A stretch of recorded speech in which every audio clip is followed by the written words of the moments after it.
आज के वीडियो में हम बात करेंगे चाइल्ड बर्थ के बारे में, यानी संतान के बारे में कि क्या हमारे जीवन में संतान का सुख है, क्या हमारे अपनी संतान होगी। तो ये देखने के लिए हमें किन किन फैक्टर्स को देखना होता है। सबसे पहला तो हम ये जानते हैं कि हमें अपने चाइल्ड बर्थ के लिए अपने फिफ्थ हाउस को देखना होता है, यानी संतान के सुख के लिए हम फिफ्थ हाउस को देखते हैं। अगर हमारी कुंडली में फिफ्थ हाउस बली है, फिफ्थ लॉर्ड बली है, तो हम ये मानकर चलते हैं कि हमारे पास संतान होगी। लेकिन इसका मतलब ये बिल्कुल भी नहीं है कि आपकी जो संतान होगी वो आपकी बायोलॉजिकल संतान ही हो, क्योंकि फिफ्थ हाउस का बली होना आपके जीवन में संतान के सुख को दिखाता है। और उससे हम ये कह सकते हैं कि हाँ, हो सकता है आपने संतान अडॉप्ट की हो सकता है संतान आईवीएफ से या सैरोगेसी से कराई गई हो, या हो सकता है कि आपने अपने ही किसी रिलेटिव के बच्चे को अपनी संतान की तरह परवरिश की हो और वो बच्चा आपको जीवन में पेरेंट्स की तरह सुख पहुंचाए और आपको संतान से संबंधित जो सुख होते हैं वो सभी प्राप्त। ये हम अपने फिफ्थ हाउस से देखते हैं। लेकिन अगर हम ये कहें कि क्या संतान हमारी अपनी होगी, यानी हमारी बायोलॉजिकल संतान होगी, तो उसके लिए हमें फिफ्थ हाउस के अलावा और चीजें भी देखनी होती है। एग्जाम्पल के तौर पर, जैसा कि हम समझे कि अगर हम संतान की बात करें तो संतान हमारे शरीर से उत्पन्न होनी है। तो संतान उत्पन्न करने के लिए हमारे शरीर को फिट होना जरूरी है। तो हमें अब देखना होगा क्या हमारा शरीर फिट है। अगर हम अपने शरीर की बात करते हैं, हम अपने फिफ्थ हाउस की बात करते हैं, संतान की बात करते हैं, तो गंड मूल नक्षत्र इन चीजों के लिए अच्छे नहीं होते। गंड मूल नक्षत्र का प्रभाव हमारे शरीर पर ही होता है, यानी अगर हमारे चार्ट में ज्यादातर प्लैनेट्स गंड मूल नक्षत्र में होंगे तो उसका इफेक्ट हमारे शरीर पर ही आएगा, जो पीड़ा ही होगी। उसके अलावा गंड मूल नक्षत्र हमें और कोई खास ऐसी तकलीफें नहीं देते। तो हमारी कुंडली का लगन, लग्नेश, चंद्रमा, फिफ्थ लॉर्ड, चंद्रमा से फिफ्थ लॉर्ड, या हम कह सकते हैं कि काल पुरुष का फिफ्थ लॉर्ड भी हम देख सकते हैं। हमें तीन फैक्टर्स पे अपने चार्ट को रीड करना ही चाहिए। अगर पीड़ा देखनी है तो पीड़ा भी हमें तीनों लेवल पर देखनी चाहिए, कि जो हमारे D1 चार्ट है उसमें भी, चंद्रमा के अकॉर्डिंग जो चार्ट बनता है उसमें भी, और जो काल पुरुष का चार्ट है उसमें भी। तो कितनी जगह पर हमारे इन हाउसेस में पीड़ा या अच्छा हमें नजर आता है, तो वो हमें देखना होता है। अगर हमारी कुंडली में लगन गणमूल नक्षत्र में होगा तो फिफ्थ हाउस और नाइन्थ हाउस भी गणमूल नक्षत्र में आ जाएंगे, क्योंकि हम ये जानते हैं कि उसी के नक्षत्र, उसके ट्राइन के नक्षत्र ही वहां आते हैं। अगर हमने कहा कि हमारा लगन मरकरी के नक्षत्र में है, तो हमारा फिफ्थ हाउस भी और नाइन्थ हाउस भी मरकरी के नक्षत्र में ही आएंगे। हम जानते हैं गणमूल नक्षत्र मरकरी के नक्षत्र को और केतु के नक्षत्र को बोलते हैं।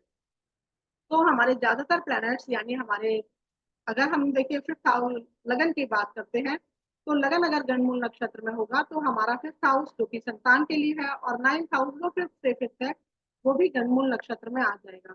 ऐसे में यदि हमारा लग्नेश, चंद्रमा, फिफ्थ लॉर्ड, चंद्रमा से फिफ्थ लॉर्ड भी गणमूल नक्षत्र में आ जाते हैं, तो हम ये कहेंगे कि इनके लिए संतान होना बहुत दिक्कत की बात, बहुत ज्यादा दिक्कत की बात। चाहे हमें हमारी कुंडली में फिफ्थ हाउस कितना ही बली क्यों ना नजर आ रहा हो, हमें लग रहा हो कि फिफ्थ लॉर्ड फिफ्थ हाउस में ही बैठा है, उसके ऊपर कोई मैलेफिक एस्पेक्ट भी नहीं है। कई बार हम सोचते हैं सब कुछ तो अच्छा दिख रहा है, फिर संतान क्यों नहीं हो रही है। तो ये चीजें भी हमें देखनी होती है। उसके अलावा हमारा सेवंथ हाउस भी संतान के लिए बहुत इंपॉर्टेंट रोल प्ले करता है, क्योंकि हम ये जानते हैं कि संतान होने के लिए रिप्रोडक्टिव ऑर्गन्स का फिट होना जरूरी है, क्योंकि रिप्रोडक्शन तो उन्हीं को करना है। अगर वो सही नहीं होंगे तो रिप्रोडक्शन नहीं हो पाएगा। और हम जानते हैं कि रिप्रोडक्टिव ऑर्गन्स हम सेवंथ हाउस से देखते हैं। इसका मतलब यदि सेवंथ हाउस पर भी पीड़ा होगी तो भी संतान होने में दिक्कत आएगी, आपको कोई ट्रीटमेंट वगैरह कराना पड़ेगा, उसके बाद संतान हो पाएगी। इसी तरीके से जो सेकंड नंबर की राशि होती है, वृषभ राशि, यानी टॉरस साइन जो होता है, वो भी हमारी पोटेंशियल को दिखाता है कि आपके अंदर कितना पोटेंशियल है कि आप संतान कर सकते हैं। अगर आपकी वृषभ राशि भी पीड़ा में है तो भी कहीं ना कहीं ये फैक्टर आपके लिए दिक्कतें क्रिएट करेगा इस क्षेत्र।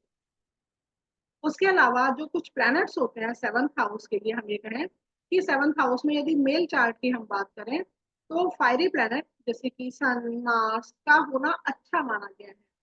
और फीमेल चार्ट के लिए जो वाटरी प्लैनेट है उनका होना अच्छा माना गया है, जैसे मून, वीनस। तो हम ये कहेंगे अगर फीमेल चार्ट में सेवंथ हाउस में, बाकी वो अलग चीजें हैं कि वो कहाँ के लॉर्ड हैं और यहाँ पर आकर किस तरीके से आपके पार्टनर के बिहेवियर में वो चेंजेस दिखाएंगे, लेकिन हाँ, यहाँ पर हम सिर्फ संतान की बात कर रहे हैं। तो संतान होने के लिए, संतान, आपकी बायोलॉजिकल संतान होने के लिए आपके सेवंथ हाउस में अगर फीमेल है तो वाटरी प्लैनेट जैसे मून और वीनस, और अगर मेल है तो फायरी प्लैनेट मार्स और सन का होना बहुत अच्छा माना गया है। इसी तरीके से अगर हम फिफ्थ लॉर्ड की भी बात करें, तो मेल चार्ट में फिफ्थ लॉर्ड का ऑड साइन में जाना, जिन्हें कि हम मेल राशियां कहते हैं, और फीमेल के चार्ट में फिफ्थ लॉर्ड का इवन साइन में जाना बहुत अच्छा इंडिकेशन होता है यहाँ पर। यानी ये कुछ फैक्टर ऐसे होते हैं जिनसे हम ये मान सकते हैं, बहुत मोटे तौर पर ये देख सकते हैं कि इनके संतान आसानी से होगी या दिक्कतें आएंगी। उसके अलावा हम जानते हैं, अगर जो लोग जिन लोगों ने पढ़ा होगा वो क्षेत्र स्फूट और बीज स्फूट भी निकालते हैं। उसमें हम कुछ प्लैनेट्स के डिग्रीज को टोटल करते हैं और फिर हम ये देखते हैं कि हमारे किस राशि में आया है। तो हम ये जानते हैं कि क्षेत्र स्फूट स्त्रियों के लिए निकाला जाता है, यानी फीमेल्स के लिए निकाला जाता है, और बीज स्फूट मेल के लिए निकाला जाता है। और हम ये मानते हैं कि बीज स्फूट जो है वो और साइन में आता है, तो एक हम मानते हैं कि इनके संतान होगी। और अगर जो क्षेत्र स्फुट है वो फीमेल साइन में आता है, यानी इवन साइन में आता है, तो अच्छा माना। लेकिन सिर्फ इतना कह देने से कि क्षेत्र स्फुट जो है इवन साइन में आया है तो आपके संतान जरूर होगी, या मेल चार्ट में हम ये कहें कि बीज स्फुट जो है और साइन में आया है तो ये अच्छी बात है, सिर्फ इतने से काम नहीं चलता।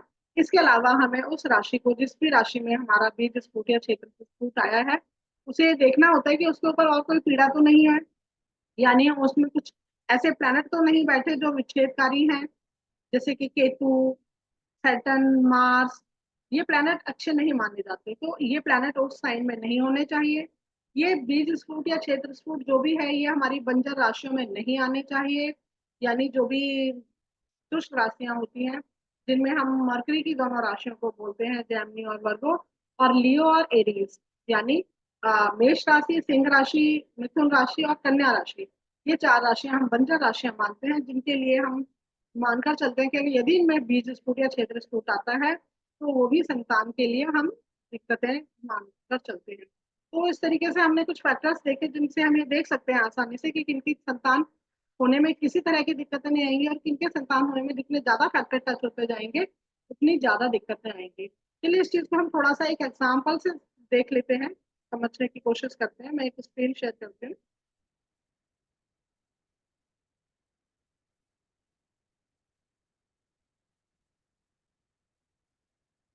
जैसे कि ये चार्ट है, इस चार्ट में हमने देखा कि मार्स जो कि फिफ्थ लॉर्ड है, फिफ्थ हाउस में ही बैठे हैं।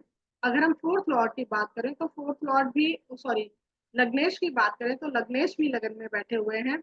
अगर हम नाइन्थ लॉर्ड की बात करें तो नाइन्थ लॉर्ड भी अपने नाइन्थ हाउस को देख रहे हैं, क्योंकि हम मानते हैं कि संतान भी उन्हीं के होती है जो भाग्यशाली होते हैं। तो भाग्य, इसका मतलब हमारे नाइन्थ हाउस का भी बली होना कहीं ना कहीं हमारे संतान के लिए सपोर्ट करता है। तो यहाँ पर हमने देखा नाइन्थ हाउस भी बली है, फिफ्थ हाउस भी बली है, लगन भी बली है, वहां पे लग्नेश प्लेस्ड है। तो फिर यहाँ पर संतान के लिए क्या दिक्कतें हो सकती हैं?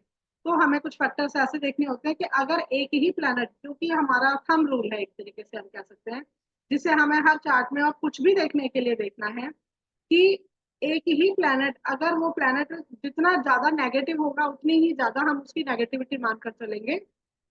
अगर वो आपके कई फैक्टर्स को प्रेडिक्ट करता है तो वहाँ दिक्कत बहुत ज्यादा होती है। जैसे कि हम यहाँ पर अगर कहें कि हम सैटर्न की बात करें, तो हमने कहा सैटर्न एक तो नेचुरल तौर पर सबसे पापी ग्रह माने जाते हैं। ऊपर से अगर हम कर्क लगन की बात करें तो कर्क लगन में वो दोनों ही नेगेटिव हाउस के लॉर्ड हैं, सबसे नेगेटिव हाउस एट्थ हाउस के भी लॉर्ड हैं। तो हमने कहा इस चार्ट के लिए वो सबसे अकारक प्लैनेट है। अगर हम लग्नेश की बात करें तो लग्नेश के साथ भी उनका संबंध अच्छा नहीं है। यानी हमने ये कहा कि ये सैटर्न जो है इस चार्ट के लिए एटलीस्ट बहुत ज्यादा नेगेटिव प्लैनेट है, क्योंकि अगर हम या कहीं पर ये देखते हैं कि सैटर्न पीड़ा दे रहे हैं, तो हमें ये जरूर देखना है कि वो सैटर्न उस चार्ट के लिए कितने ज्यादा नेगेटिव है। क्योंकि अगर कम नेगेटिव होंगे तो कम पीड़ा देंगे, ज्यादा नेगेटिव होंगे तो वो पीड़ा उतनी ही ज्यादा हो जाएगी। तो यहाँ पर हमने देखा कि सैटर्न यहाँ पर बहुत ज्यादा नेगेटिव प्लैनेट है, क्योंकि वो लग्नेश के शत्रु हैं, वो दोनों नेगेटिव हाउस की लॉर्डशिप लिए हुए हैं, और नेचुरल तौर पर तो वो नेगेटिव है ही। ऐसे में ये अकेले प्लैनेट यदि ज्यादा से ज्यादा फैक्टर को पीड़ित करेंगे तो हम ये मानकर चलेंगे कि इनकी संतान नहीं हो पाएगी या होने में बहुत ज्यादा दिक्कतें आएंगी। इनको संतान सुख के लिए कुछ और तरीका अपनाना पड़ेगा।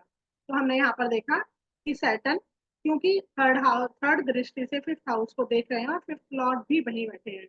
ये चीज भी हमें हमेशा ध्यान रखनी है कि अगर हम एक रूल ये कहते हैं कि किसी भी हाउस में अगर वहां का लॉर्ड प्लेस्ड होता है तो वो उसको बल प्रदान करता है, लेकिन साथ में अगर वो पीड़ा में है तो ये सबसे ज्यादा नेगेटिव कंडीशन होती है, क्योंकि फिर एक साथ दोनों ही पीड़ित हो जाते हैं। एटलीस्ट एक अगर अलग होता तो वो बच सकता था, लेकिन यहाँ पर हमने कहा कि वो दोनों ही पीड़ा में है। तो हमने देखा कि सैटर्न फिफ्थ हाउस और फिफ्थ लॉर्ड दोनों को पीड़ित कर रहे हैं। इसी तरीके से फिफ्थ से फिफ्थ जो हम बोलते हैं, जिसे नाइन्थ हाउस भी बोलते हैं, हम भाग्य स्थान भी बोलते हैं, तो हम भाग्य स्थान को भी और भाग्य स्थान के स्वामी यानी जुपिटर को भी पीड़ित कर रहे हैं। यहाँ पर भी पीड़ा हो गई। अगर हम मून से देखें तो क्योंकि मून भी यहाँ पर लगन में है, तो हमने कहा मून से भी फिफ्थ हाउस फिफ्थ लॉर्ड को वो पीड़ित कर रहे हैं। तो हमने देखा एक साथ उन्होंने कई फैक्टर पर पीड़ा दी। और अगर हम कालपुरुष की कुंडली के माध्यम से देखें, तो कालपुरुष की जो पांचवी राशि है सिंह, उसके स्वामी भी वहीं पे साथ में है, तो उनको भी सैटर्न ने पीड़ा दी। तो यहाँ पर सिर्फ इस एक फैक्टर को देखकर हमने देखा सैटर्न ने फिफ्थ हाउस फिफ्थ लॉर्ड को, फिफ्थ से fifth ninth house ninth Lord को, मून से फिफ्थ हाउस फिफ्थ लॉर्ड को, और काल पुरुष के फिफ्थ लॉर्ड को एक साथ एक ही क्रूर प्लैनेट ने पीड़ा दी, जो कि कुंडली का सबसे क्रूर प्लैनेट है। तो हम ये देखते हुए भी कि पंचमेश पंचम भाव में है, लग्नेश लगन में है, नाइन्थ लॉर्ड नाइन्थ हाउस को देखते हैं, तो ऐसी कंडीशन में भी हम ये कहेंगे कि इनकी संतान नहीं हो पाएगी, या बहुत ज्यादा दिक्कतें होंगी इनको संतान सुख के लिए कोई और तरीका अपनाना